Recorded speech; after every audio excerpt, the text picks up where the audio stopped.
Hello, everybody. Welcome to the Buckeye Weekly Podcast. I am Tony Gerdeman here, as always, with Tom Orr, and also because we are live with Kevin Noon here for the revealing of the latest college football playoff ranking. But first, Tom, how's it going? Tony, so good to be doing a podcast with you. It feels like ages since we've done this. I'm so glad we could reconnect and give Kevin something to do. Got to keep him on his toes. So welcome all to our weekly Tuesday wait-a-thon. But the good news, no basketball this week, so they're going to get right to the rankings. So this is a good move. Just thinking about what I am looking to see before they start unveiling these, Tom, I think USC should be number 5 this week ahead of LSU, and that will probably be the last thing they reveal. What do you think? I think that is almost certainly going to be the last thing they reveal, because I don't think there's any reason to suspect any kind of a change in the top 4. And Alabama didn't really do anything. And yeah, I mean, I think there's a very strong case to be made to put USC ahead of LSU. And that sort of sets them up for, either LSU is going to win and be in or lose and be out. So I don't know that it really functionally matters, but that does feel like where there's the most drama tonight. And since you can just excuse it away, then why not just give USC a little bump? Unless we see UCLA out of the rankings, then it's like, okay, LSU is going to stay there, and USC is not going to get a bump for beating UCLA. But go ahead and throw some questions in. We'll get to them as we can. The rundown here is the same as always. We will talk about this and then talk about some more. I will jump off to get on the teleconference while Tom and Kevin discuss everything going on and answering your questions. And then we'll come back and say what the committee, what Boo Corrigan had to say. And really, this has not been the most drama-filled rankings of the last few years, because they've been pretty okay, and I guess that's kind of boring. Well, they've been. I think the sport itself has sorted things out a little bit for the committee better than it typically does, where there are 4 unbeaten Power 5 teams. So there's really not a whole heck of a lot of drama in terms of who will be the top 4, because, well, there are 4 unbeaten Power 5 teams. And then right now, it has seemed like the teams who have kind of been in this team is certainly going to be the next one up to take the step up. It's going to be Alabama. They would be the next one in and then Alabama loses. And then, certainly Tennessee. Among the one-loss teams, Tennessee against Ohio State or Michigan on neutral field. Boy, you'd really love they gave up 63 points to South Carolina. Well, they're out now. So, and then the Pac-12 has cannibalized itself, as it always tends to this time of year. And all of a sudden, it's like, there's 4 teams who are unbeaten, and there's some one-loss teams who are okay and, worthy of being in that conversation. Teams like USC and maybe Clemson. And then, I think this is entirely possible we go through without a whole lot of drama until the last week. And then if in that last week, if we have, Michigan has lost to Ohio State, and then it's Michigan versus an ACC champion Clemson versus a Pac-12 champion USC or whatever. That's when I think you're going to have a little bit of drama. Question from Philip Pulio. Good evening, gentlemen. Waiting for the new game of the century here in New Jersey. Do you think this is the best job the committee has done since the start of the playoff? Kevin, I think this is the easiest job they've had to do since the start of the playoff, so they've been able to do it well. Yeah, sometimes, you have to play the ball. Sometimes the ball plays you. I mean, they've not really had to go to a lot of late hours making their decisions. I mean, I think the biggest decisions they've had to make have been how they're going to prop up their favorites in the bottom 8, bottom 10 of the top 25. And I only say that, half serious. But it's not, with 4 undefeateds, with, 2 of the undefeateds meeting this week in Ohio State and Michigan, it's pretty simple to have the things in the right order. There's not there's not an undefeated team in the mix that is out of the Power Five that has to be looked at with a much more critical lens. I mean, regardless of how you feel about TCU and the way TCU's been doing it this season. But, I think it's been pretty simplistic because they've not screwed things up. I mean, things have been handed to them on a platter, and they've said, yes, I will accept your platter. Well, even UNC losing last week to Georgia Tech, Tennessee losing in the fashion that they did allows them to move Tennessee out of the picture if they'd like. So things have continued to even looking at it now, and it's not going to stay this way, but to have only four undefeated teams, it's like, okay, well, that's easy enough. And then you've got only a handful of one-loss teams, and this is all easy enough. And nobody's really going to bark about LSU winning the SEC and going to the playoffs as a two-loss team if things shake out the way they continue to, because the argument is basically going to be Clemson or USC or LSU, should LSU win it all. And, I continue to contend that USC will have an argument there. Clemson, it'll be interesting to see where they are this week. Utah lost, so Penn State and Oregon will move up. How far does Clemson move up? Does Tennessee stay? Tennessee can't stay ahead of Clemson, can they, Tom? I can't imagine that they would, because, Tennessee's big signature win is Alabama and the LSU, and those are both okay, but they're not incredible. And the fact that they got firebombed by South Carolina the way that they did, yeah. The fact that they lost that badly, and that is the 2018 Purdue Ohio State game. So in 2018, Ohio State was a one-loss conference champion, and because of how bad that loss was on the road to a very middling team, and they just got blasted. They fell out of the list. I think that's going to happen. I think Tennessee drops quite a bit. Here's our list. Number 25, Louisville, who was about to fire Scott Satterfield about 5 consecutive wins ago, and they just can't seem to do it. Bless their hearts. Cincinnati, number 24. Our good buddies at Texas can't keep a good Longhorn down there, back at 23 because I don't know. Sure. UCF loses to Navy, a not good Navy team, and only drops 2 spots. Boy, that is the committee telling you they really want an AAC team in the New Year's Six. And Oregon State at 21. Boy, on that 5, I think UCF only falling 2 spots after losing to Navy might be the most surprising thing there. Well, they still really like that win over Tulane that they had, I guess, and Tulane looks to be going to be mentioned here in the next group after a big win over SMU here in a second.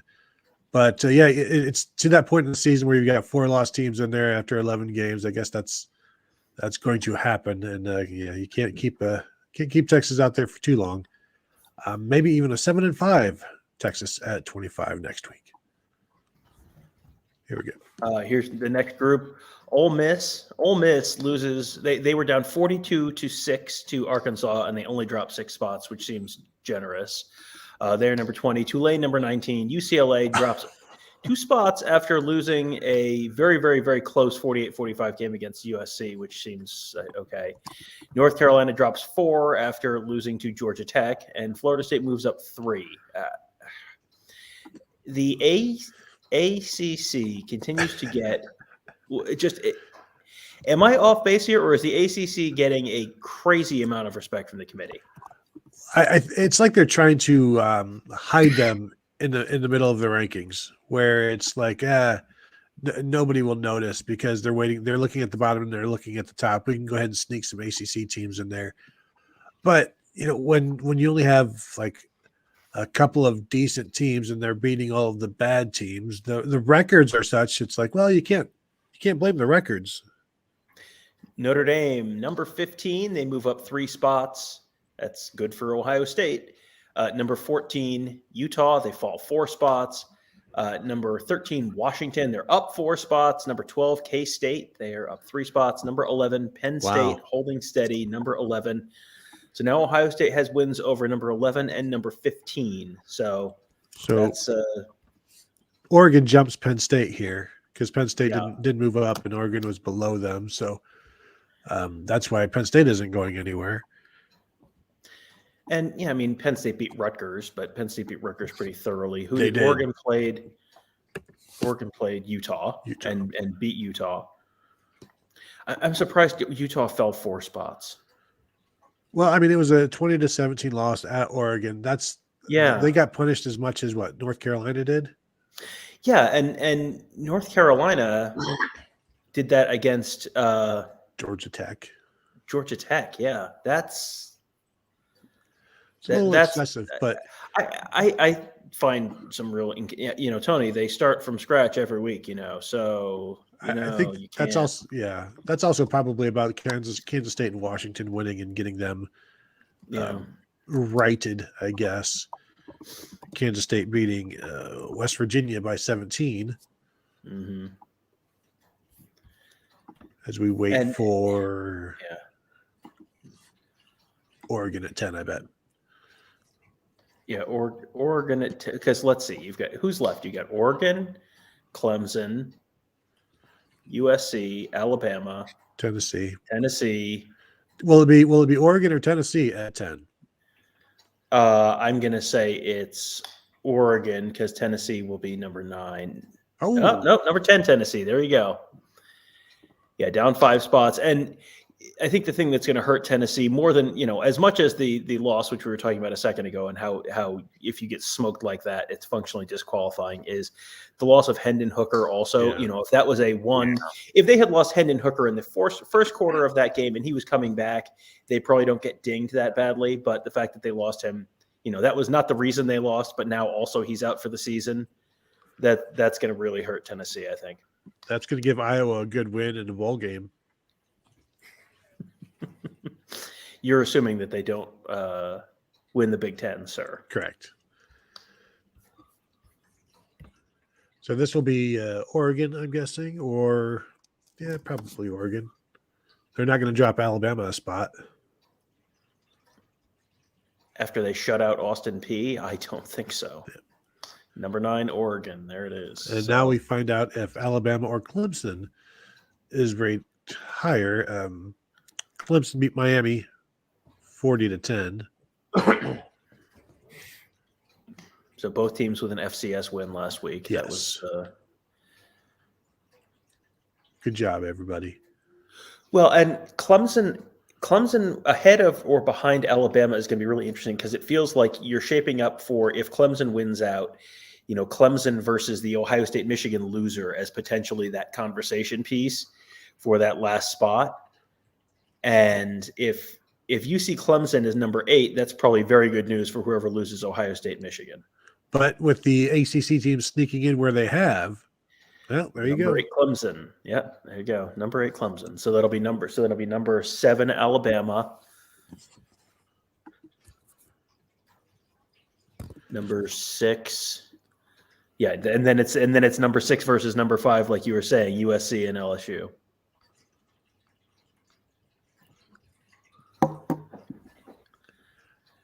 Yeah, the Clemson at 8 is like, we're not going to put them 7, but what we'll do, we'll put the other ACC teams there for everybody to see. So we'll give a little, take a little.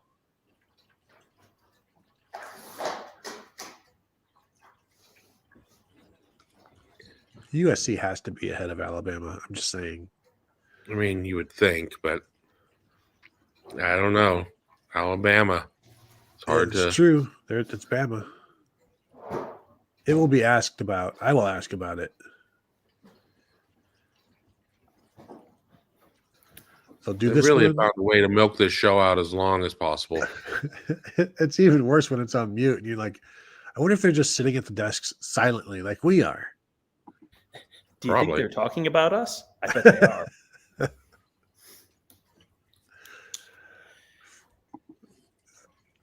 They're just waiting to. There we go. Hey. Number 7, Alabama. So now you've got Georgia, Ohio State, Michigan, TCU. There's your top 4, almost certainly. They haven't announced it yet. Yeah. LSU, USC. So Clemson still being behind Alabama, behind USC, behind TCU, behind both Ohio, 6 spots behind 5 spots behind Michigan. They really need a lot of help to get in. And even if Michigan is number 3 and Clemson was number 8 just now, Yes. If Ohio State beats Michigan, does the Michigan loss get excused because Blake Corum wasn't 100%? The committee takes that stuff into account. So does the Blake Corum injury make it more likely that a 11-1 non-Big Ten champion Michigan gets into the field? Because then that becomes a more excusable loss. It was on the road against number 2. They didn't have their Heisman player. Is that a reason why Jim Harbaugh does not play Blake Corum at all? We couldn't even play him. He wasn't able to go. That's why we lost. It would be a built-in excuse, if you like to use that word, but an excuse not to an excuse more for the committee, where you get the benefit of the doubt. It's like, well, he wasn't there, but they would have obviously posed a tougher threat if he had been healthy. And so then you compare Clemson and Michigan, and Clemson having a 13th data point, and it's against UNC, who is the number 17 team, and it'll be the lower. It'll be will they be 17 at that point? Who knows? But that's not any kind of guarantee. But it's the USC situation that is going to be the bigger thing for them. Mm-hmm. I'm pulling up Clemson's schedule right now. I feel like we do this every week because I think South Carolina this year, and they have a win over Wake Forest, which is Wake Forest in the rankings anymore? No, right? No. Wake Forest out. They have a win over North Carolina State. They're not in. They have a win over Syracuse. They're not in. Georgia number 1 in a shocking twist. Called it. They're only. Clemson's only win over ranked team is over Louisville, who was number 25, 24 this week. So, yeah, there's not a lot of resume there to lean on. Number 2, Ohio State, unsurprisingly.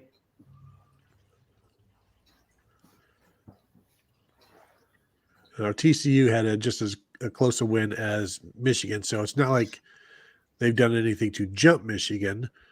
But how close were they to begin with? A worse record. They played a team with a worse record than Michigan too. Yeah. The difference being TCU did it on the road, Michigan did it at home, but there you go.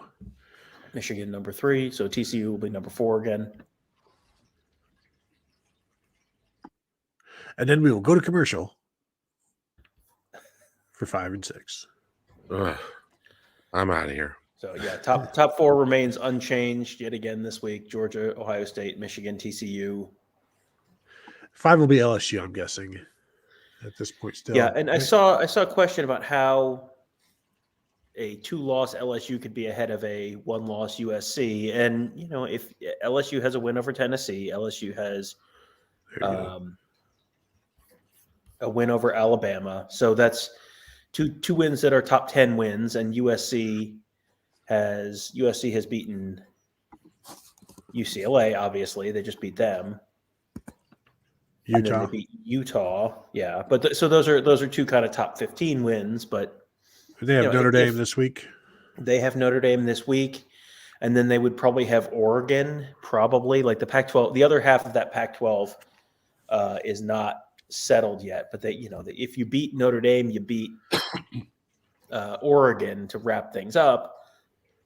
That LSU is either going to beat Georgia and be in, or lose to Georgia and be out. So whether USC is ahead or behind of LSU right now is kind of functionally irrelevant to me. So then it becomes a 12-1 SEC USC Pac-12 champ against an 11-1 loser of Ohio State, Michigan.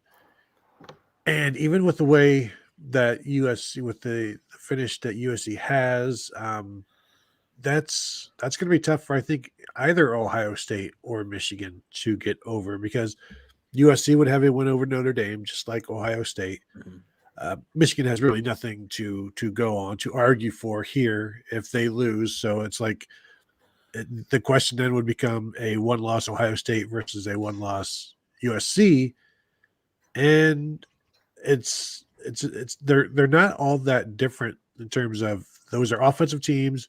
Ohio State's obviously got a better defense, but is their defense so much better that they would get the benefit of the doubt over USC, or is this the situation where you always got to have Lincoln Riley in there for the number one seed to beat up on? Gotta maintain that first round bye against the against the Lincoln Riley defense. I'm scrolling through USC's schedule right now, and really they got Oregon State. That's a 17-14 win on the road. Lost to Utah by a point on the road. Beat UCLA by 3 points at home or on the road, and then Notre Dame and probably Oregon. And this feels like one of those things where I think you can look at those teams and say, yes, Ohio State is, the offenses are similar, but Ohio State's defense is so much better than USC's that it would be probably pretty clear that Ohio State would beat USC on a neutral field. I mean, I can pull up some power ratings right now, but I'm going to guess Ohio State would be favored by more than a touchdown in some of those games. Boy, an Ohio State USC semifinal game would be a lot of fun. I would enjoy that. Last week I talked about an Ohio State Tennessee game and how that might end up 52-49. I would enjoy this one if it was Ohio State USC too. But yeah, I think USC would be even less likely to stop Ohio State's offense than Tennessee. I think Tennessee would get a couple service breaks. I don't now Grinch defense. I don't think would do much. Well, and I think Ohio State also would probably be able to stop USC a couple times. I think Ohio State might score 60 points against USC because UCLA scored 48 or 45, and Ohio State is by pretty much any metric a better offense than USC. They're UCLA this year. They scored 40. Yeah, they scored 45 with a bunch of turnovers in that game, if I recall. So, I don't know how many punts were in that game, but some arm punts maybe. But that would be certainly a fun game to watch. No real surprises at this point. But again, there's not really anything to be surprised about. Well, yeah, it was almost a completely crazy week that redid the whole top 25, but then everyone sort of just barely won. But because everyone just barely won, then no one moved up to take advantage of the fact that other people just barely won. Kevin, this question from Troy V. If you're Ohio State, who would you rather play in the first round, USC or TCU? TCU's done a lot of stuff with smoke and mirrors so far this year, but they've done a lot of stuff with smoke and mirrors, and you have to have some concern about that. I think we know what USC is. I think we know that they are a powerful offense, but they're a powerful offense that lost their starting running back for the year when Travis Dye was injured. Caleb Williams has been playing very well. They have some dudes at receiver, but they're defensively challenged. And, I think that just give me USC in the semifinals if given a choice. I just think that would be a fun game. Ohio State certainly has had USC's number here as of late in terms of in the postseason. So that's who I'd want. Tom? I'm looking at SP Plus rankings right now, and Ohio State would be on a neutral field about 12 points better than TCU and about 17 points better, just shy of 17 points better against USC. The Buckeyes, number 4 in offense, USC number 2 in offense, TCU number 8 in offense. So you're going to get points no matter what. Buckeyes number 10 in defense, TCU number 36 in defense, USC number 64 in defense. USC also one of the worst in the nation in special teams. Ohio State special teams all the way up to 12th in the country, TCU 38th, USC 126th. USC would be like the most empty calorie kind of like fun, like it's like, I don't know, like that's like the college football playoff equivalent of like, I don't know, sitting down and eating like a tub of Cool Whip or something. It's like, wow, this is great. What's in it? Like, I don't know, nothing. It's sweet, but yeah, I don't think either of those is a bad matchup for Ohio State at all. TCU, USC. We've talked a bunch of it this week about the matchup with Michigan and how that could be a challenge depending, styles of play and all that kind of stuff. Georgia is just so talented. They could be a real challenge for Ohio State. TCU, USC, I don't really see either of those as teams that are going to win a college football playoff semifinal. TCU, to me, they get down, and if they get down to Ohio State, I think they stay down. And the first place I always look at, the first place we always look is probably quarterback, and Caleb Williams can do more than Max Duggan, but Max Duggan can do quite a bit. It just TCU feels like the safer pick, but also the pick that isn't likely to be a 63-38 win like the USC win is. Like TCU could be a 38-28, whereas you could score 4 times in a row against USC and you blow them out of the water, and then they stay even after the bad second quarter or something like that, and then they get they scramble a little bit, get a little predictable, and it gets worse from there. But TCU, I think they stay under control a little bit more than USC, but I don't have a preference. I think Ohio State would be okay against either of those teams. There'd be more fun coverage of the USC game, though. Mm-hmm. Yeah, and that's just that fun historical rivalry. It would be really funny to see after years and years, decades of Ohio State and USC playing in these classic Rose Bowls, generation after generation. We get to see Ohio State and USC play in the postseason twice in this 6-year span, and it's the Cotton Bowl and the Fiesta Bowl. Like, oh boy, well, or the Peach Bowl, or yeah. I mean, I don't, either. How does Ohio State end up in the Peach Bowl? Because if LSU. Georgia's number one, obviously Georgia's playing in the Peach Bowl. If LSU beats Georgia, then Ohio State is number one, presumably. And then they're playing. Are they making LSU and Georgia rematch again, and then shipping them out to the Fiesta Bowl? I don't. If you're playing either Georgia or LSU, they're not going to. As Ohio State now is the number one seed, is not going to want to play in the Peach Bowl, right? Well, if does a one-loss Georgia beat out they don't beat out an undefeated TCU? Do they beat out a one-loss USC conference champ? What's Georgia's big win? What are their big wins? Tennessee. Well, yes, it's Tennessee. And Tony, you've got to remember this is before Hendon Hooker got hurt. So gestures vaguely. I mean, this is not me making the argument. This is me playing Boo. And here's what Boo says. Boo says Georgia had clearly separated themselves from the rest of the nation. Mm-hmm. So you can't just discard all of that with one loss. No offense to USC, but Georgia survived a brutal SEC schedule. They beat Tennessee. They win the SEC East. They beat Kentucky. They beat Florida. All your SEC East favorites. The teams that lost to Vandy as well. They beat Auburn. They beat Georgia Tech. They beat. Did I mention Auburn? Furman. They did beat. I mean, you do have the win. Here's what's going to keep them in. The actual answer is the win over Oregon's going to keep them in. They beat Tennessee. They beat Oregon, and you'll have the common data point of whatever USC does to Oregon in the Pac-12 championship game. If they beat Oregon, okay, you've got the common data point.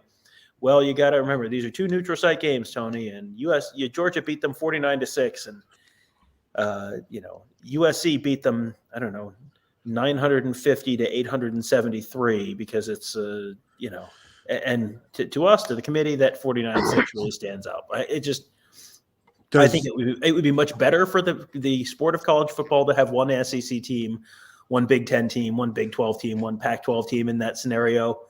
That's much better for the sport of college football. But go ahead, give me the odds. What are the odds you are going to give me that Georgia loses to LSU and gets left out? I don't want to gamble, sir.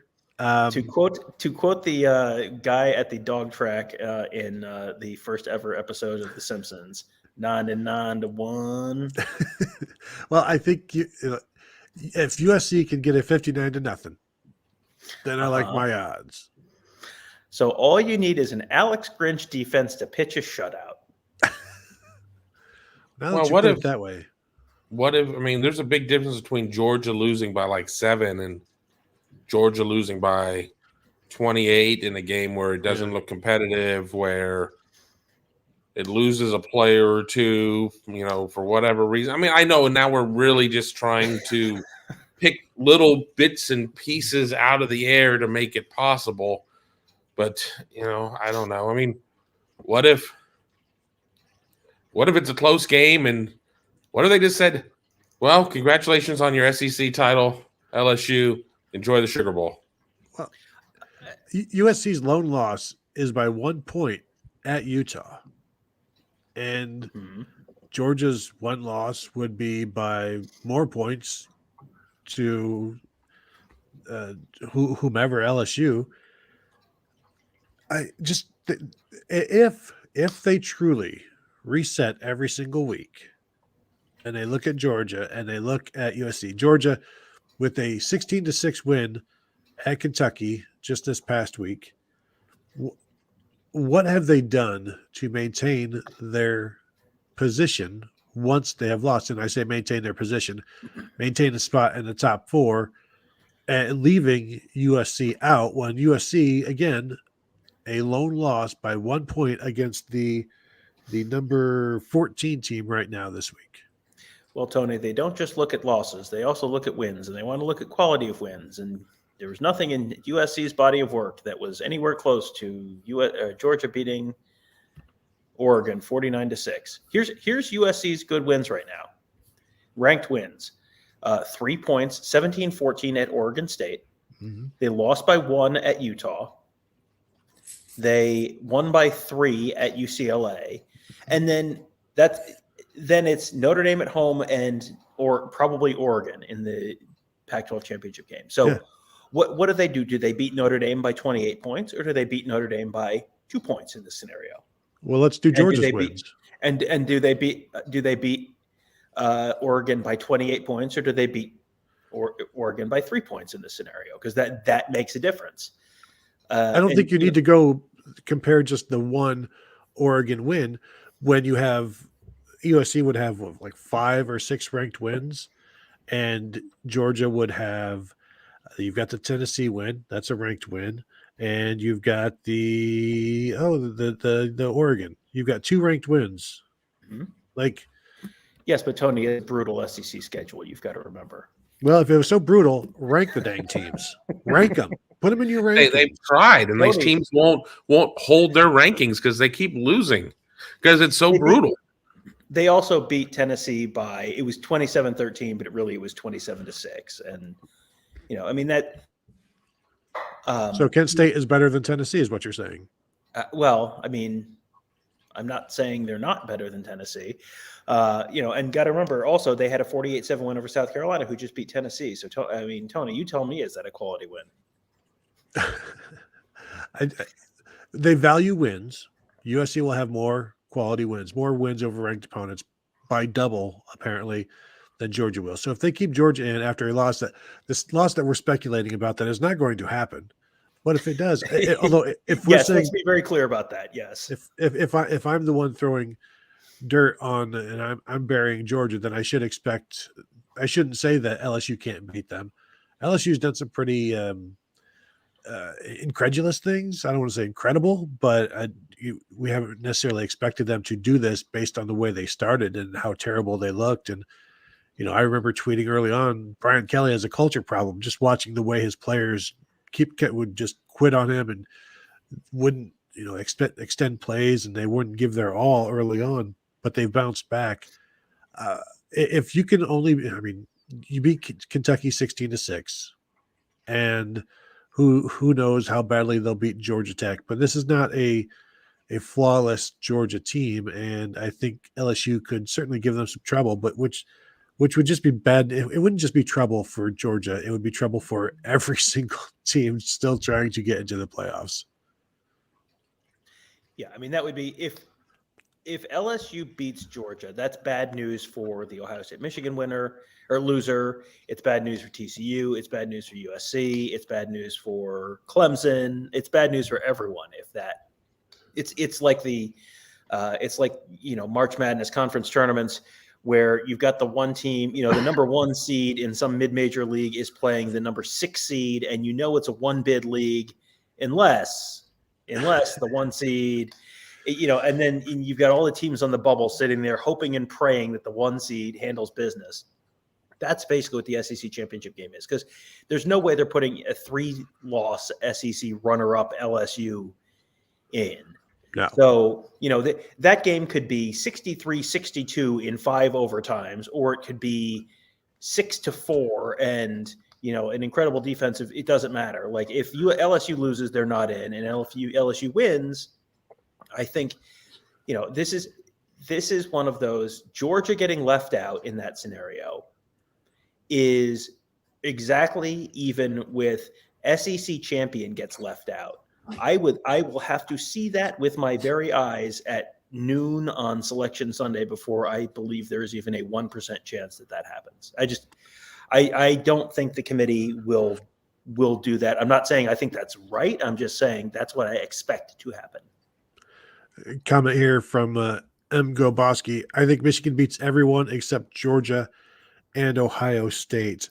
It would be an interesting watch to see Michigan and USC, and again, home uniforms only in that one, please, to see Michigan with a healthy Blake Corum deal with just run the ball right through USC, maybe somehow hit a couple of bombs, but then to see Michigan's defense have to deal with Caleb Williams and those receivers, I think that's one of those where even if the pass rush doesn't hold up or the pass blocking doesn't hold up for USC, Caleb Williams can escape and make plays after the fact, which would be, I think, bad news for the Michigan secondary. But that is going to be one of those where Michigan would hold the ball until the final second, only snap it on one. Like never snap it with more than 1 second on the clock. And Michigan has the ball for roughly 43 minutes. And somebody wins 34-31. And Michigan runs for how many yards? The number starts with a 4, unless it starts with a 5. I mean, realistically, that would be a very fun, if whether that's a college football playoff game or a Rose Bowl, that would be a very fun game. I don't think that's super likely to happen, because if USC, that would take probably USC beating or losing to Notre Dame and then winning the Pac-12 championship game, and then Michigan losing to Ohio State, and then you'd have Georgia, Ohio State. You have to have TCU probably win, and I don't know who's the 4th team. Then Clemson really dominates, or is this a 2-3 playoff? Yeah, I think you have. TCU has to lose. LSU wins. Ohio State goes to number 1. USC goes to 2. Michigan 3. Georgia 4. But that sort of thing. So it's Ohio State, Georgia in the Fiesta Bowl. So Ohio State is the number 1 team, gets to play Georgia, who the committee has spent all year telling us is the best. And LSU is in there somewhere too. So I don't know how it works out, Tom. Yeah. It feels like that would be a really fun game. It just where teams are right now, I think it's difficult, but not impossible. I think it would be very difficult to get that in the playoff, I think. But the Rose Bowls would be a possibility if things fell a certain way. We're taking them over TCU. Again, Max Duggan can do some things.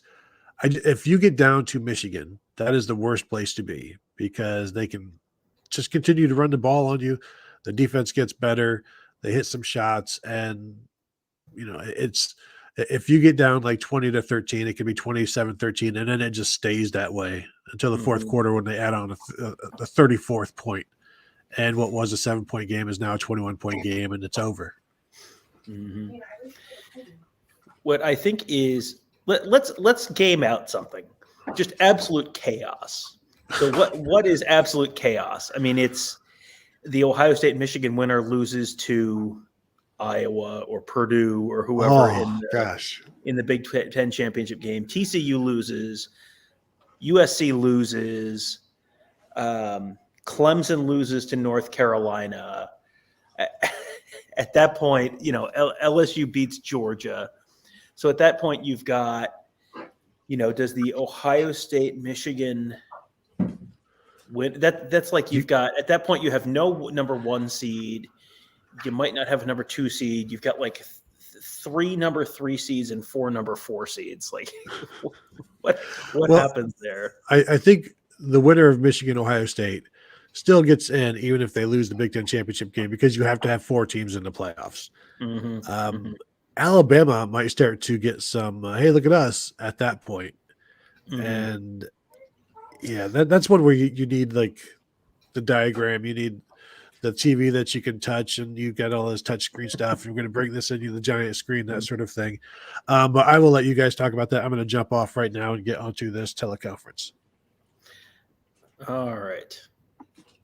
So I saw a million interesting questions coming in. Do we want to start going through some of those questions?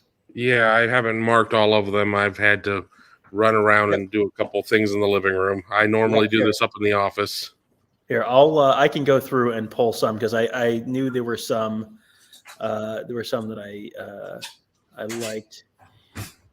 Dave says first time a 2-loss team makes the playoffs, and I think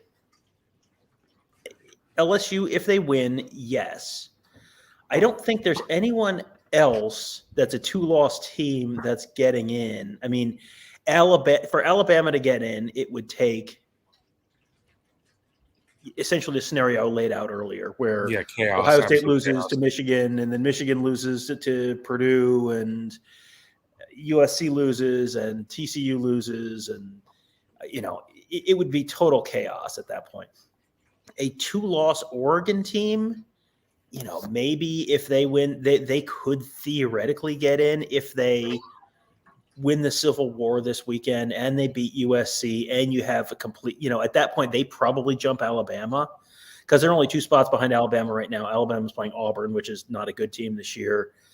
And so Oregon, probably jumps them there. So theoretically, they could be a 2-loss team that makes the playoff. But yeah, I still think the smart money is on no. This is, better than 50-50 that no, a 2-loss team does not make the playoff this year. What do you think? Yeah, no, it's going to take a chaos theory, as you kind of laid out earlier, for that to happen. I'm still having a hard time of coming to grips with if LSU somehow beats Georgia, how, I understand that you've gone through the SEC, et cetera, et cetera, et cetera. I remember how inept LSU looked early in the season, and I just can't get that out of my mind. But I don't see under the 4-team scenario where somebody just comes out of left field and gets in there as a 2-loss team, barring everybody having 2 losses. Yeah. Next one from Frank Corona. If USC loses, then Ohio State and Michigan are in the playoffs, and that's maybe true. If let's assume, I think we have to just sort of assume Georgia beats LSU for this scenario. So let's say Georgia beats LSU. The Ohio State Michigan winner is the 2nd team that's in. I think TCU, if TCU keeps winning, TCU's in. So, if you didn't say TCU's out, then at that point it's who? If we're saying LSU loses, they're out. USC loses, they're out. Clemson as a 11 or 12-1 ACC champion. No, I don't think so. I think Clemson, honestly, I think Clemson's chances of getting in are hurt a little bit by the fact that Blake Corum is dinged up. I mentioned this earlier, and I saw people saying he's going to play. Well, he may play, but if he plays, he's not going to be 100%. No. And I don't think he's going to look quite like he normally does. And when you see, the committee will take that into account. And It's not like, it's probably not going to get weighed the same as this team lost their starting quarterback and he was unavailable for the whole game, or he got hurt on the first play of the game or whatever. But I think they're going to get a little bit more grace from the committee if it's a close type game. If it's a 27-24 Ohio State win and Michigan's playing without Blake Corum, or with Blake Corum in a limited capacity and he's got 8 carries for 32 yards or something, I think that's something the committee's going to weigh. And, yes, Clemson is going to have a win over South Carolina, who is still unranked. And then in this scenario, a win over North Carolina, who is 17th now. Clemson is still 5 spots behind Michigan right now. I'm not sure those 2 wins are enough to bump them 5 spots over Michigan. If Michigan loses a close game on the road at Ohio State with a banged up Blake Corum, I think the committee is decently likely to show Michigan a little more grace in the event of a road loss at Ohio State now than they would have been even a week ago. And I think a week ago there was an argument for Michigan to get in over Clemson. You do wonder, Kevin, deep down, do you think Michigan regrets canceling that UCLA series? Because boy, their resume with a win over UCLA looks so much different than it does right now. Yeah, they're in a much better position to say, well, look what we've done. You have the win over a Power 5 team, et cetera. I mean, people can't be like, well, UConn, bowl eligible UConn. Who cares? Who cares? I mean, and they certainly were not playing like a bowl eligible team when they played early in the season. They were about as inept could be. So I still think that if Ohio State, and I don't want to speak stuff into existence, if Ohio State tripped in that game, Ohio State might have an easier path of being the 4th team to get in than Michigan, based on Michigan's schedule and some other things on that note, because Ohio State certainly too can have the injury card in terms of, who do they have at running back, et cetera, et cetera, et cetera. I think that Michigan is going to definitely need a little bit more than just an SC loss to get there. I think there's going to need to be a little bit more of a parting of the oceans. Well, Ohio State also, in an Ohio State Clemson scenario, there is a common opponent there. Ohio State beat Notre Dame. Clemson lost to Notre Dame. North Carolina, the other ACC divisional champion, also lost to Notre Dame. So that's a very, very clean, easy thing that I'm sure the committee is already baked into the fact that Ohio State is 6 spots ahead of Clemson. But when they compare teams head to head, Ohio State would have a win over Notre Dame, a win over Penn State, who's barring a shocking loss to Michigan State this weekend, will be a probably top 10. They're 11th right now. You figure they probably jump over someone this week. So if they finish number 10, then it's a top 10 win. And then if Notre Dame takes care of USC, then that's really a big deal for Ohio State, because then Notre Dame probably shoots up the rankings even more. And it's a twin kill. I mean, because you kind of take care of the USC problem, and you pad your own resume with Notre Dame having that win and having the win over Notre Dame. So, I think there are going to be a lot of Ohio State fans that are going to be pulling for the Fighting Irish in that one, which is something you don't normally get a lot of. There's not a lot of love between those two fan bases and under the best of circumstances. All right, here's a question. So if Ohio State wins, what does it take for Michigan to still be the 3rd for an Ohio State-Michigan rematch in the semifinal? I know the committee doesn't ever, insist that they don't schedule to avoid that, but I can't, I will believe it when I see it that they will schedule, the 2 SEC teams to play each other in the semifinal, or the 2 Big Ten teams to play each other in the semifinal. For Michigan, for Ohio State to be, this would have to be Georgia 1, Ohio State 2, Michigan 3, and then whoever 4. So you would have to get rid of TCU has to lose. Southern Cal has to lose. You'd almost have to be 2 conferences, and I still don't know how you work out the seeds to where you have 2 SEC teams and 2 Big Ten teams or whatever, and them to be all slick and be like, well, we'll just have, we're going to be assured of having an SEC and a Big Ten team in the championship game or whatever. But you're really cooking the books to get there. Right. I mean, in this scenario, let's just play this out. Georgia beats LSU in the SEC championship game. So number 5 LSU's out. TCU loses somewhere. They don't jump Michigan. USC loses to Oregon. Alabama is 10-2 because they beat Auburn. Clemson loses to fall out of there. Either they lose to South Carolina or they lose to North Carolina. And then you've got like Oregon. You need basically all of those teams. It's possible to have number 2 Ohio State and number 3 Michigan after the conference championship weekend, but it requires pretty much all those other teams to lose, and those are all possible. 2007 scenario. It's a 2007 scenario in a smaller window, in my opinion. Yeah, that championship weekend 2007 scenario where you had. That was Missouri lost to Oklahoma, right? Missouri lost to Oklahoma. Pitt beat West Virginia. There was one other, I think, crazy one that weekend. And LSU was LSU. Who's LSU playing in the SEC championship game? That might have been the other one. Were they playing Georgia? I don't remember, but by LSU winning or whatever and getting there, that ruined everybody's hopes of having the best case scenario happening of who Ohio State was going to draw. I remember bits and pieces of it. What I remember most about 07 was watching that Pitt WVU game and watching the officials doing everything humanly possible to have a certain outcome. And even with that, it didn't go the way that they wanted. It was like the commissioner of the league was on the phone. It's like, I'm not saying outright cheat, but I am saying any 50-50 call needs to go the right way. That was a game. That was the only time I've ever seen a game in Morgantown, West Virginia, which is kind of like saying I was only in Hiroshima once. But man, that was one of the most shocking games I have ever seen in person. With almost no comparison. Yeah, number 9 Oklahoma beat number 1 Missouri in the Big 12 championship game. LSU was number 5. They beat number 14 Tennessee. That was not a Big East championship game. That was just a regular season game.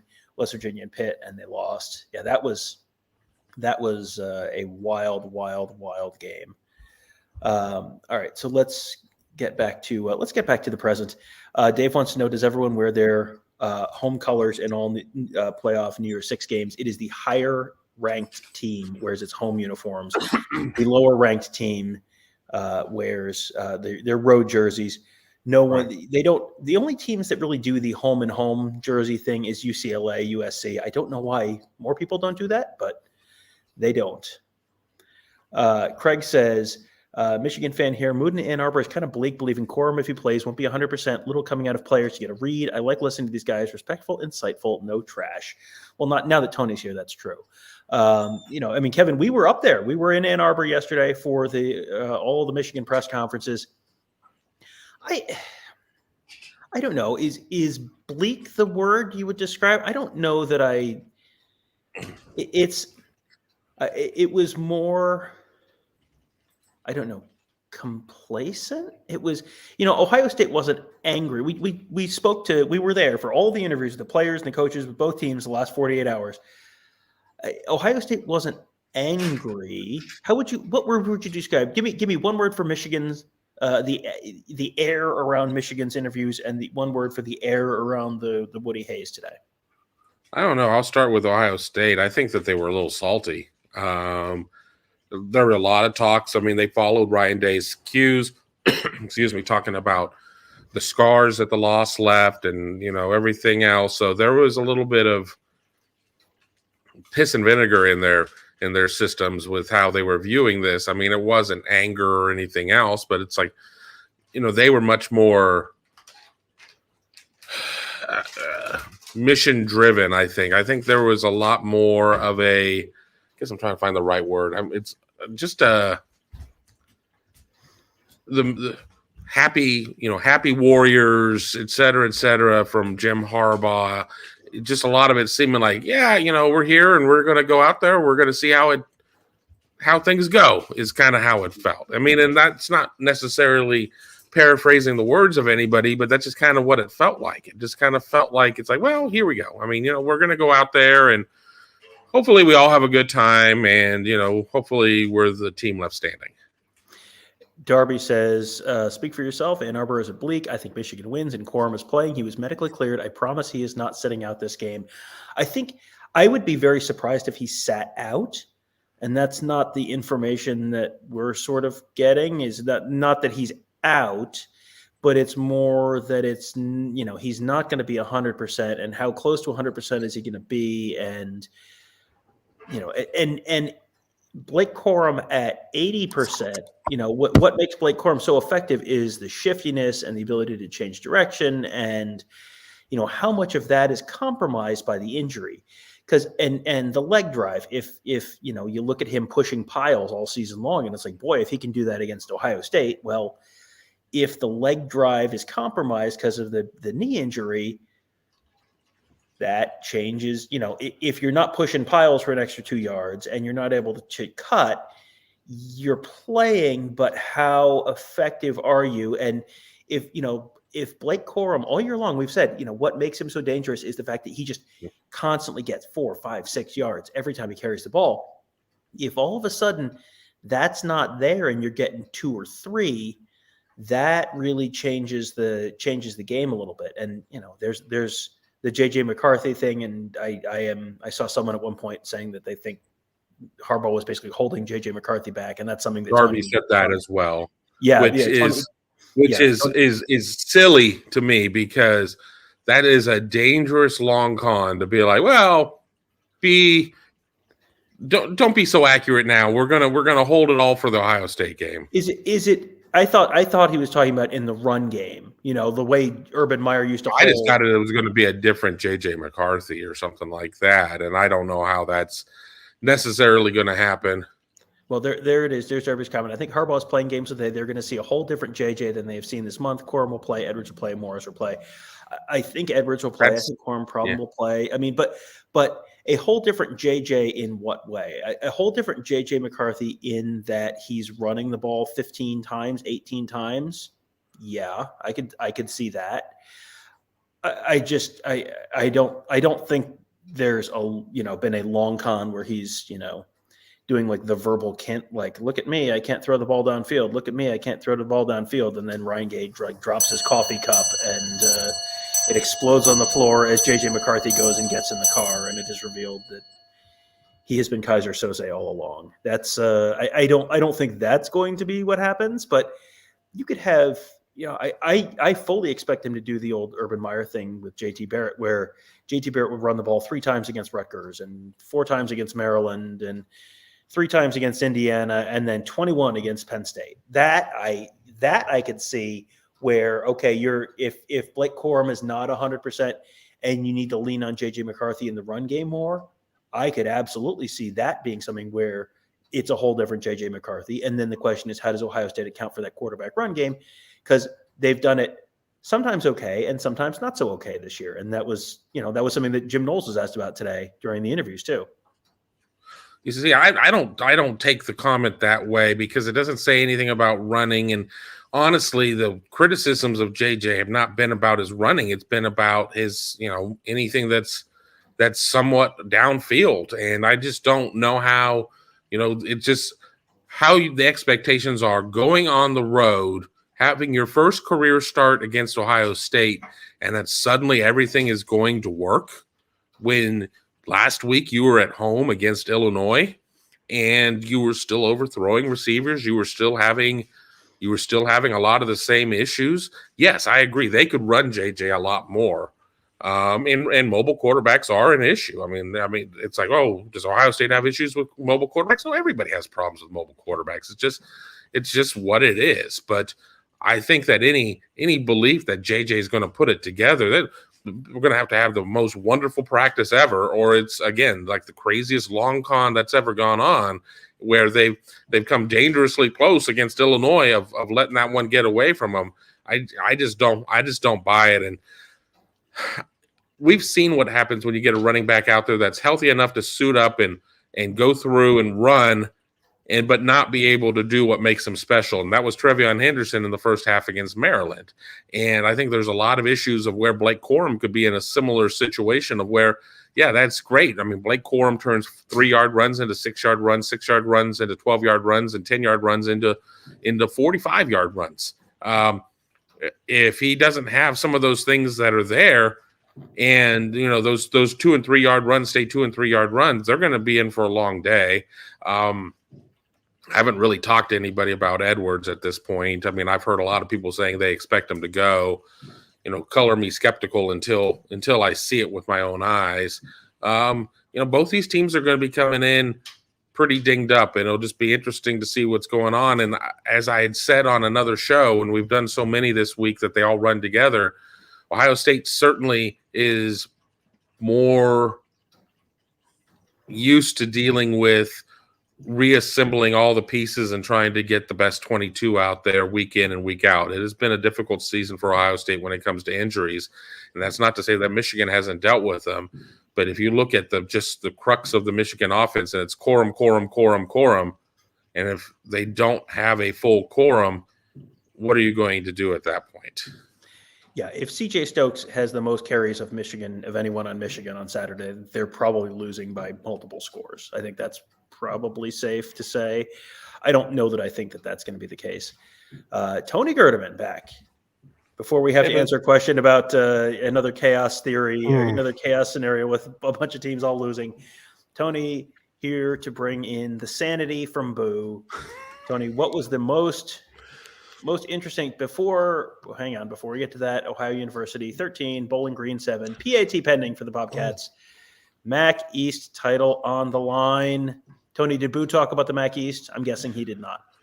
No, but he was asked about the AAC, the SEC, the Big Ten, the Pac-12. No, let me check my notes, my extensive notes. No, nothing about the MAC. I did ask him what is separating LSU and USC, and he said, "Well, we talked a lot about it. It wasn't one single conversation because there are reasons that both teams could be in that number 5 spot. The committee believes that the wins over Ole Miss and Alabama are stronger than the wins over UCLA and Oregon State.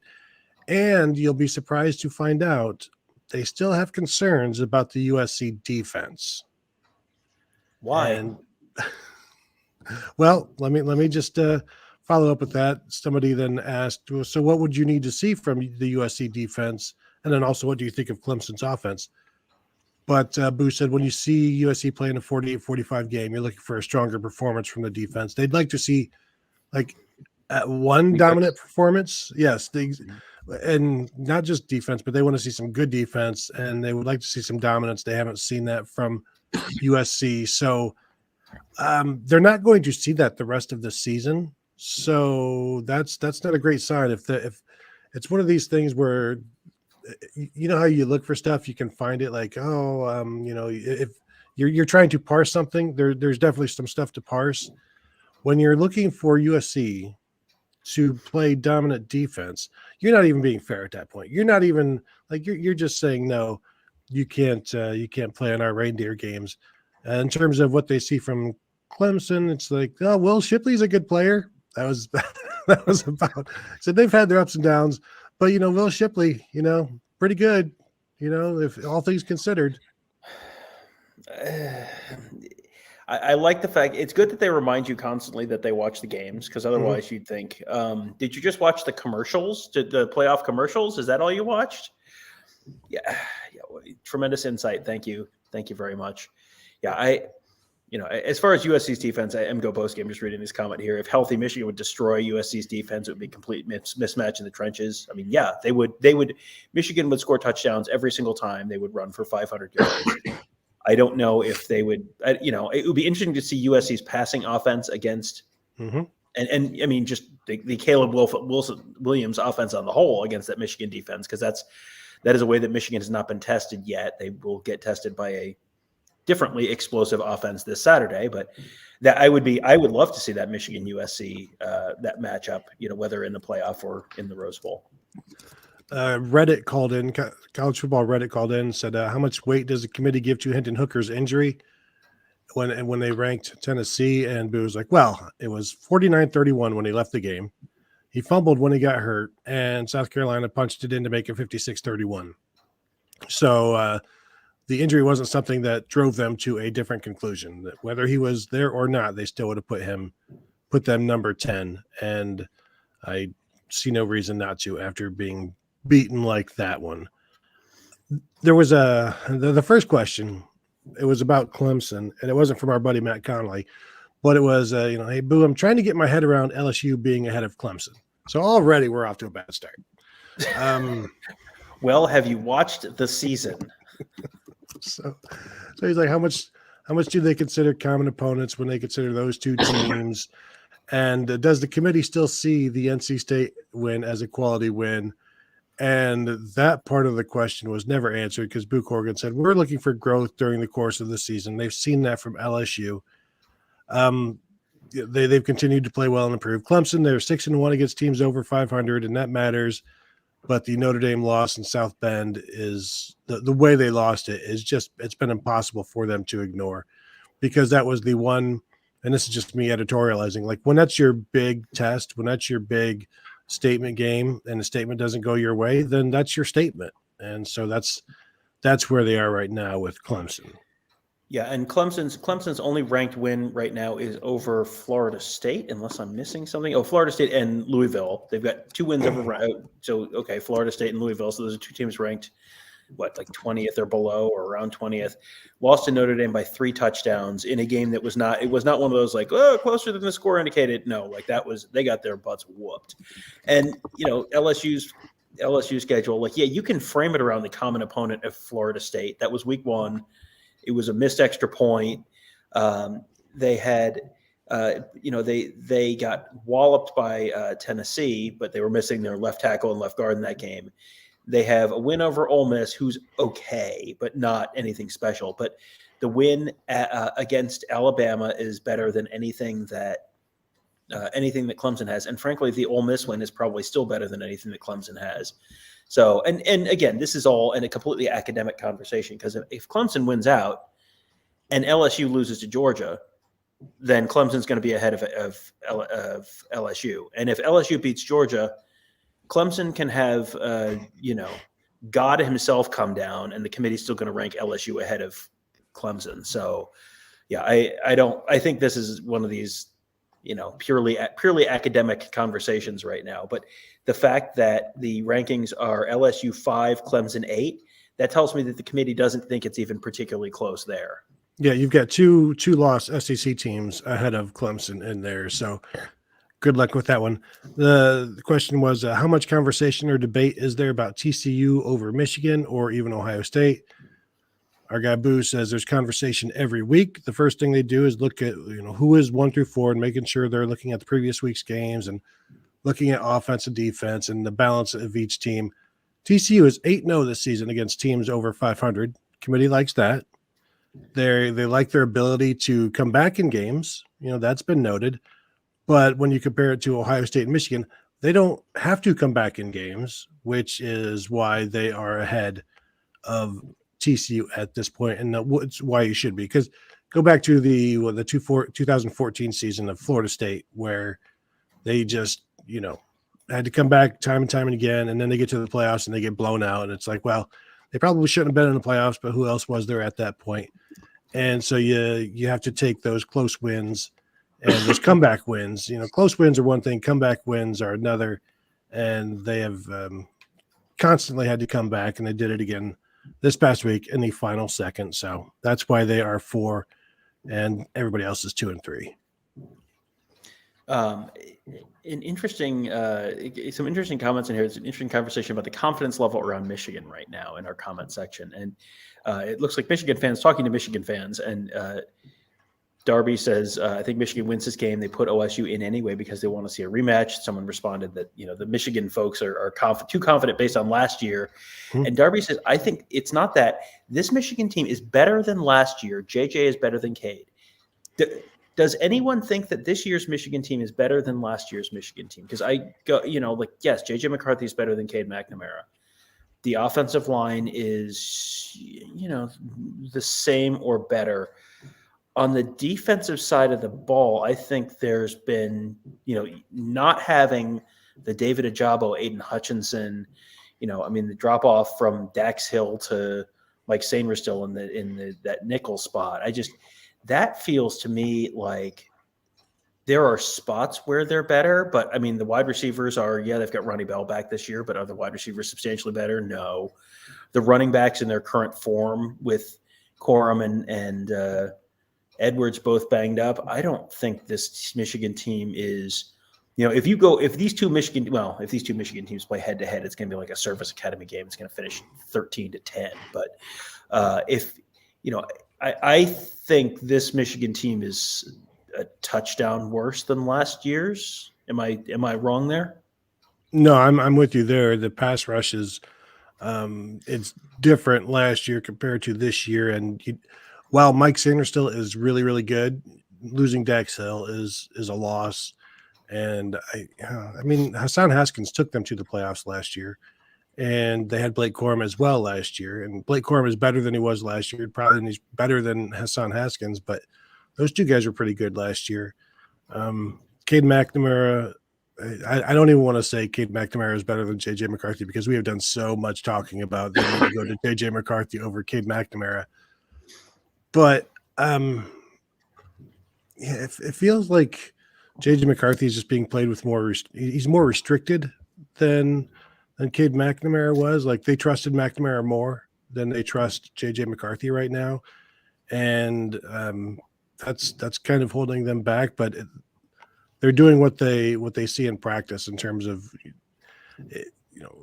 holding McCarthy back or not. But I think it just depends where the game is played, Tom. If it's played in Ann Arbor, then I like Michigan. If you play it in Ann Arbor, then I like Michigan. Here's one from took me a second. Next one from AW.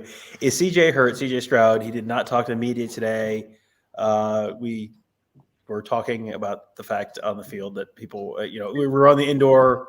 They had run everyone out, and talking about the fact that we could just say, no sign of CJ Stroud. Is that a big concern? No. The answer is no. There's no reason for CJ Stroud is fine as far as everyone is aware. We don't talk to CJ Stroud a decent amount during the week. We did not talk to Blake Corum yesterday in Michigan. We did not talk to J.J. McCarthy yesterday in Michigan. I talked to someone who covers that team pretty regularly and said, is that unusual? They said no. They didn't think they had talked to J.J. McCarthy or Blake Corum at all during the week at any point during the season. So, yeah, no, you can't read too much into it. They brought out a lot of seniors and guys who weren't going to say anything. Yeah, well, it was a very the goal of the sports information department the week of a big game is to do the fulfill the interview requests in letter of the law rather than spirit of the law, and you're going to get the people who are going to follow the script. Essentially, is how that goes as frequently as not. Yeah, that's no surprise to see Tommy Eichenberg out there who gives short answers and nothing controversial, which is exactly what Ohio State wanted. Boo was asked if there were any conversations that had come up about the SEC teams playing lower level teams this past week. And what he said is the quote was, "We're really looking at the whole body of work," which means, yeah, it's totally fine that they play these games because they've played other tough games other weeks. And what the SEC apologists will say is, well, in week 2, when Ohio State is playing Youngstown State or Michigan is playing UConn, Georgia is playing South Carolina, something like that. And maybe, but I'm still adamantly opposed to when they play it, but that is the SEC doing everything they can to help the SEC. So it's don't hate the player, hate the game type of thing. Do we still say that, K-pop? I don't say it. Then I won't say it anymore either. There you go. K-pop life coach. Lots of conversation about Blake Corum's knee and all the different rumors that are going around.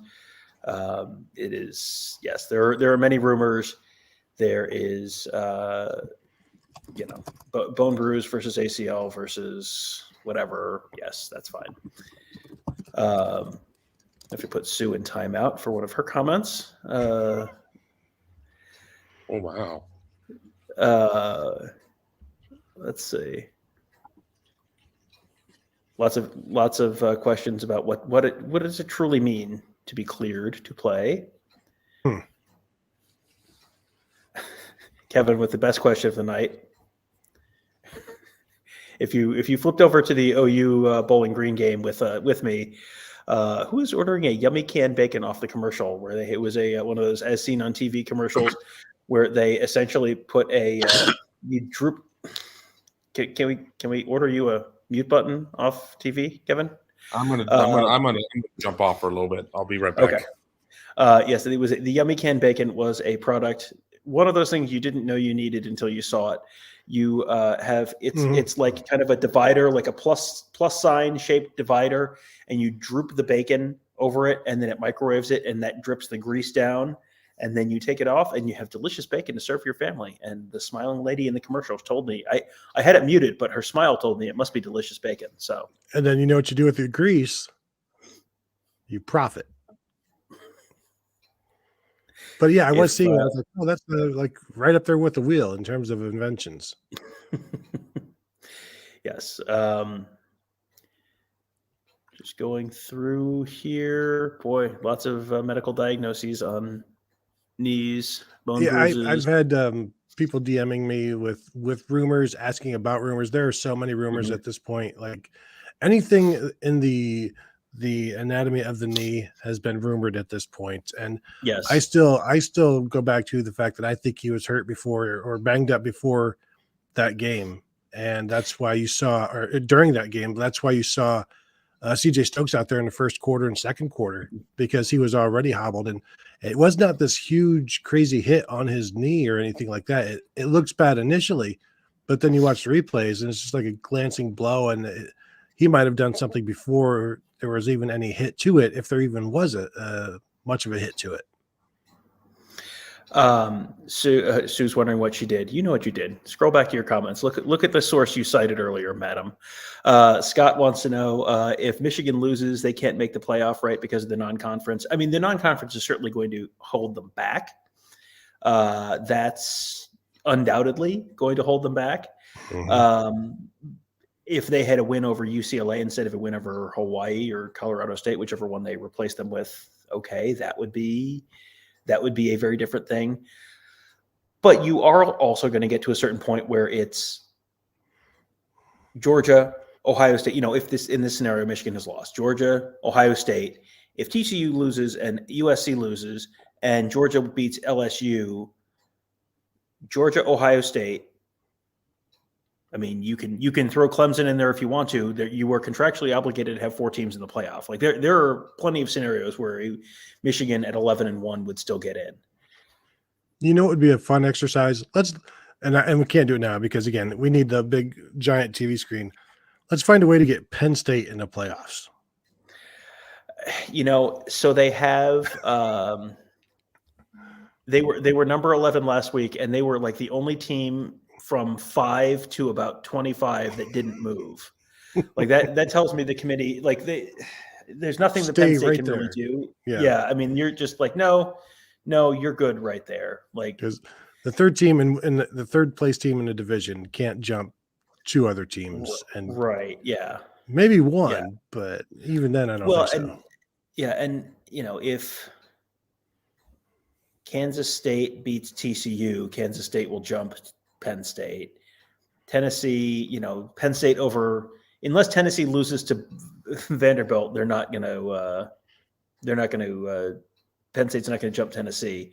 Yeah, it feels like Penn State is maybe the best Penn State can hope for is a top 10 finish. And that's, you know, I mean, that's fine. That's exactly at number 10. No closer. Yeah. Just scrolling through here. Mike Ferguson wants to know Ryan Day versus Jim Harbaugh in a fight. Prison rules. Who wins? Are prison rules no rules or not in the face? I'm gonna say no rules except for spoons must be sharpened to a fine point to avoid having, you know, it's gotta be medical A medical blade. Like after the game, as they walk to midfield, you're going to start to see like a shiv start to slide down somebody's wrist at that point, and somebody's going to have to get tackled before the handshake. All right. So I think we've zipped through all of our questions here. I'm just a couple more from that Kevin had starred earlier. From Yakov, anyone else see the game playing out similarly to the Notre Dame game? I will tell you, I do think it is. The more I think about this, the more I think no one gets to 30 points this weekend. So it is a lower scoring kind of game. It just, to me, the Notre Dame game was a whole separate thing. And, losing Jackson Smith-Njigba really kind of screwed up the game plan for Ohio State that night. And I don't think Ohio State's going to hold Michigan to 10 points either. But it does feel like this is going to be a game where you're going to, what is the point total? What the winning team total? What you want to set the over under on what you think that is? If you get to 27, I think you feel pretty good, don't you? Like the closer we get to the game, the more I'm talking myself down from. I think 24 can win. I think the score that I had in my head this afternoon was 27-23. So yes, technically 24 could win. It feels like 30 points. If you get to 30, you're almost, it's not almost certainly winning, but you're in real good shape to win if you get to 30. I think you're going to see field goals. I think you're going to see, it is going to be a scratch and claw, and it might be a prison rules game this weekend. Ohio State has only had 2 games this season where they had fewer than 5 touchdowns. One was the Northwestern, the Monsoon. The other was, of course, Notre Dame, where they had just 3 touchdowns, no field goals. And that's pretty much the outlier. But also, it's a team similar to what Michigan does in terms of ball control, game control, win with defense, win with running the ball. So there's similarities there. I think at this point Ohio State is better off with what they do, but Michigan's red zone defense may be better than what Notre Dame is. And you keep hearing people talk about the amazing red zone defensive playbook of Jesse Minter at Michigan and how everybody loves it and respects it. And Ohio State has had some red zone issues up and down this season. It started out unbelievably well and have kind of just fluctuated a little bit. So that will be something to watch. I go back to it's going to be first downs are nearly as important as third downs. Red zone may be more important than anything. Yep. Yeah. And if you tell me who scores more touchdowns in the red zone, and that team probably wins, because I think it's going to be close. And I think there's a real possibility it's like 3-2 touchdowns in the red zone. And that's the difference of the game. Because I'm not sold on the fact that Ohio State's going to be able to run the ball in the red zone, because we've seen them struggle in short yardage type situations and predictable running situations. And I don't, Michigan has struggled to run the ball in the red zone as well. And I don't, with Corum not 100% and Edwards not 100%, I don't think that's getting better. So this feels like a game where if you score a touchdown in the red zone, that is a big deal, because you're only going to get a few of those chances. I think you're talking 2 or 3, and before you were saying that, I'm thinking if you get 4 touchdowns in the red zone, that should give you a comfortable win, because there's going to be some field goals in there as well. So if you go 4 of 5 or 4 of 6, that's probably good enough to win. And if you go less than that, now it's up for grabs. You better hope your defense does better than the opponent in the red zone. And of course, not just red zone. Obviously, it's best to not even let the team get down to the red zone. That's good advice. You should write that down. I think we have now covered. I'm going to zip through the most recent Did we do the Darby right? Did you guys talk about the Darby right one there in the starred comments? We have, but Okay, we did right. that. We did that while you were off. So go ahead and share your thoughts. And he clarified later. I thought he was talking about potentially throwing the ball or running the ball more, and that's where that would be a whole different JJ where he's running the ball 16, 18 times this game. He later clarified he thought he would be able to throw the ball downfield better in this game. I mean, if he does, then it's by chance. I mean, obviously they've worked, so they should be better. But the downfield stuff, even to the open guys, it's a 50-50 shot. Not that it's a 50-50 ball. It's a 50-50 shot as to whether or not it'll be there. And I don't think that's something you can just flip on or flip off. I think this is, well, you can flip it off if you want. It's not something that you can flip on. So I don't know that you're like, okay, now we're going to do it. We're going to complete the passes. I don't think that's something that you play with. Super chat here from Jordan Kapler. Is Dallin Hayden Tim Biakabatuka-esque? Wow, that is a perfect super chat because you just made everyone angry. You made the Michigan fans angry. You made the Ohio State fans angry. That's perfect. No, he is like maybe he ends up being Chris Perry-esque, where he just keeps moving the chains, and 2003 acting like he's all banged up and hurt, and he'd get up so slow, and then he'd still go run for 7 more yards, and Ohio State defense is looking at him like, how can he keep doing this? This guy is superhuman. And you can just do that. Dallin Hayden, Tim Biakabatuka-esque. I don't see 313 yards against Michigan. 305 tops. Yeah, yeah. So it's something like that. That's probably 133. 133. You know what? If Dallin Hayden runs for 133 yards, Ohio State's winning the game. I don't think that's. I cannot fathom a scenario where they running the ball with 130, for 130 yards with Dallin Hayden.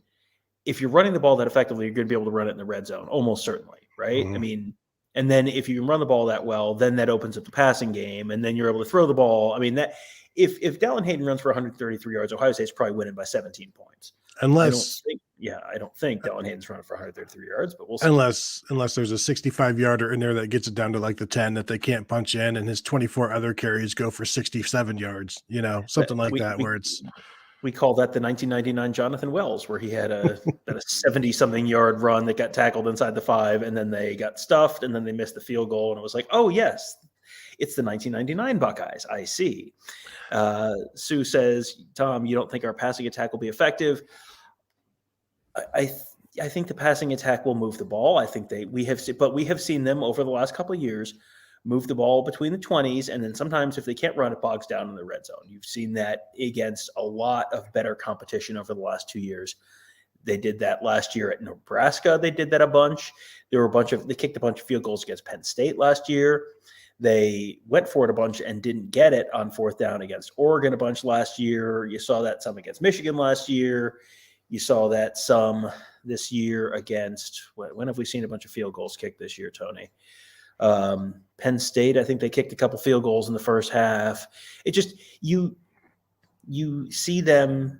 They kicked field goals against Iowa this year. 4 against Iowa, 3 against Penn State. Yeah, 3 against Maryland. 3 against Maryland. I mean, you have seen it bog down in the red zone, and I'm sort of at the point where it's like, all right, I am willing to admit that it is a possibility you will score touchdowns. If Ohio State goes, if Ohio State's down in the red zone 4 times and goes 4 for 4 in touchdowns, they're winning the game. I would just, at this point, it's like, okay, show me. Let's see it. Let's see whether the Ohio State offensive line can block and, against a good opponent and run the ball against a good opponent with a good defensive front. Let's see if they can pass protect. I think I have more confidence in their ability to pass protect than in their ability to run inside this weekend. But I just, let's see it. We have seen even going back to the Fiesta Bowl against Clemson. you're dominant in the first half. You're marching up and down the field, and you bog down in the red zone, and you're kicking a bunch of field goals, and it comes back to bite you. It feels like every close Ryan Day game follows the exact same script, and that's the script that it follows. So Ohio State has played two teams that are ranked right now, obviously 2-0. They are scoring 49.6 points against everybody else. They're 9 other games. Against the two ranked opponents, they're scoring 32.5 points per game, which is their lowest number since Ryan Day's first year at Ohio State in 2017. And now you're getting into numbers like 2016, 2015. Actually, it's probably higher than 2015, but you're getting down to the JT Barrett years in terms of what you're scoring against ranked opponents. But it's 2 games, so it's a very small sample size, when every other year there's been at least 4 or 5. So I don't know if we can make too much of it, but it's not nothing, and it leads to a reasonable expectation that it's going to be somewhere in that 32.5 range. But if it is, that's probably a win. And I saw a score here that seems pretty good to me. If I can, I saw it. It was 34-23. Yeah, there he goes. Yeah, Mateo and Fuego, OSU 34, Michigan 23 with a late OSU touchdown. I mean, that's really basically what I'm saying. I'm saying like 27-23. That's where I am right now. That's different from where I was 4 hours ago. But, right now I'm saying like 27-23 Ohio State, something like that. And, you get one more at the end. It's like, yeah, that I could see that being how it plays out. From FDR is great. Michigan and Minter will play press man, and they'll try to possibly bracket Marvin Harrison. I don't know which part of that I agree with the most. It seems like, that seems very likely like what they're going to do. And then it's, okay, can Julian Fleming get open and catch the ball downfield? If you're going to play press man, do you have someone who can run with Emeka Ibuka? I mean, that's fine. That is a great game plan. Absolutely. Do you have the guys who can hold up? Because, we've talked, we watch every single one of those games, every single one of those Michigan games. And it's like once a game, give or take, I feel like, oh, look, there's DJ Turner and the guy just completed a pass over him. And they're not, Julian Fleming has not had the single greatest season in football history, but Julian Fleming is also probably a better receiver than most of the guys who have been putting up big plays here and there against Michigan in the past game. It hasn't happened a lot, but CJ Stroud is a better quarterback than anyone Michigan has played, and Ohio State might have 3 of the 5 best wide receivers Michigan has played all season. Yeah, and we're gonna have to get out of here in 1 minute. But I also think you go ahead and man up and bracket if you want. Just keep in mind that Emeka going over the middle of the field.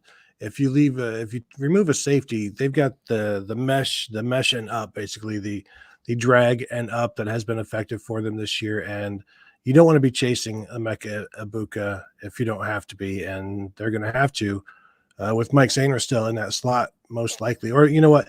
They move everybody around. Marvin Harrison has been in the slot. We may see some Mike Sainer still at 5'9" against Marvin Harrison at 6'4", and that's probably not the matchup that Michigan wants, but it's better than having Michael Barrett or Junior Colson on him, I guess, matching up over at the slot somehow. Tom, do you want to take this last one? No, we just did. Okay. All right. Anything else before we get out of here? I think we're good for now. And good news, if you're thinking, I wish I could hear these guys talk more about this Ohio State Michigan game. Well, good news, friends.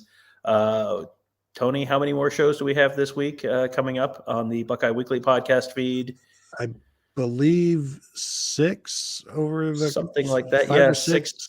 Yeah, and 7. then we'll have a few more. We'll have a few more on the Buckeyes Tomorrow Morning feed. As soon as we wrap this up, I'm going to be getting set to talk to our buddy Alex Gleitman about the big recruiting weekend coming up at Ohio State this weekend, and may have another live show at some point later in the week. So don't worry. As long as you are subscribed at BuckeyeHuddle.com and YouTube.com/BuckeyeHuddle, there's going to be plenty more content coming at you between now and kickoff on Saturday. Yeah, so I want to thank you all for joining us, as you guys do so often on a Tuesday night. We really appreciate that, and every other time. So thank you for the chats, the questions, the comments. We do appreciate that. And as always, find us at BuckeyeHuddle.com. join, become a member, hit us up there as well. So thank you all for tuning in, and we'll talk to you guys later.